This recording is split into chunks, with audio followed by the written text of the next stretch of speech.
हम किसी के साथ जन चुनाव 243 सीट लड़ेगा, 242 नहीं। आपने कहा कि गठबंधन वहां इसका राजनीति, हम आपको एक उदाहरण दे देते हैं, आपकी इतनी राजनीतिक समझ हमको नहीं है, लेकिन एक छोटा सा आपको उदाहरण दे देते हैं। बंगाल में जब चुनाव हुआ, उसके साथ साथ असम में भी चुनाव हुआ। बंगाल में आप जैसे साथियों ने आकर मुझे कहा कि प्रशांत जी, भाजपा को अगर रोकना है तो लेफ्ट और कांग्रेस को साथ में लीजिए। आपने बिहार में जैसे महागठबंधन बनाया था वैसे बनाइए, तभी भाजपा को रोक पाएंगे। दीदी भी तैयार हो गई थी, लेफ्ट को छोड़ो, कांग्रेस को लेकर हम लोग गठबंधन बना लेंगे। हमने उसको नहीं होने दिया, लेकिन कांग्रेस के लोगों ने असम में महागठबंधन बनाया। बदरुद्दीन जी और सारे लोग साथ में आए। नतीजे क्या आए? असम में भाजपा की सरकार बनी और बंगाल में हमने भाजपा को रौंद दिया।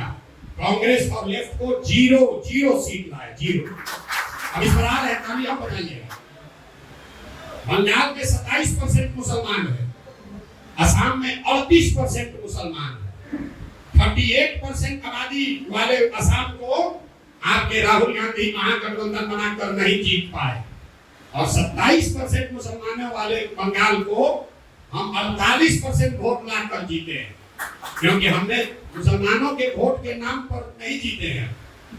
हमारा फॉर्मूला है minority of majority and majority of minority, मतलब 2/3 मुसलमान और 1/3 हिंदू।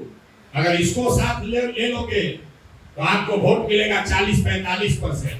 और अगर सब मुसलमान का वोट लेने के लिए गठबंधन बनाइएगा तो मुसलमान का वोट तो पूरा मिल जाएगा, लेकिन हिंदू का वोट छट जाएगा। तो बंगाल में हमने 1/3 मुसलमानों का वोट हटने दिया। आपको कैमरे पर तो है, यहाँ आप ओवैसी से घबराते हैं, वहां आईएसएफ लड़ा, कांग्रेस लड़ी, लेफ्ट लड़ा, तीनों गठबंधन में थे। मीडिया ने लिखा मुसलमानों का वोट बढ़ रहा। हमको खुशी हुआ, बढ़िया है, बढ़ने दो। मुसलमान का 1/3 वोट गया उधर, लेकिन 2/3 वोट रहा टीएमसी के साथ, और 1/3 हिंदुओं का वोट हमको मिल गया। 1/3 मुसलमान का वोट गया तो हमारा नुकसान हुआ 5% का, और 1/3 हिंदू आया तो वोट मिला 21%। तो 5 लिए और 21 लिए, वोट आया 48%। फॉर्मूला मत लगाइए।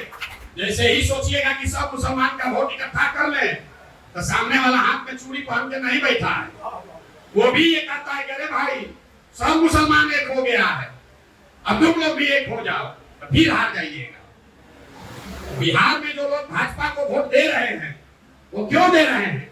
वो भाजपाई नहीं है। आप लालू जी को वोट क्यों देते हैं? भाजपा के डर से देते हैं। वैसे ही बिहार में भाजपा को जो लोग वोट दे रहा है, उसमें ज्यादातर लोग भाजपाई नहीं है, वो लालू जी के डर से उसको वोट देता है। अगर हम लालू जी से गठबंधन करेंगे कांग्रेस से, तो सारा लोग फिर लालू के डर से भाजपा को वोट दे देगा। तो आप ही खाली बंधुआ मजदूरी में नहीं फंसे हैं। यहाँ का सवर्ण समाज, यहाँ का अति पिछड़ा समाज, वो भी इसी डर से बैठा है। जितना डर आपको भाजपा से लग रहा है, उतना ही डर उसको लालू जी से लगता है। तो दोनों का डर खत्म हो, उसके लिए जरूरी है कि तीसरा विकल्प बनाया जाए, ताकि कोई किसी से न डरे, योग्यता के आधार पर वोट पड़े।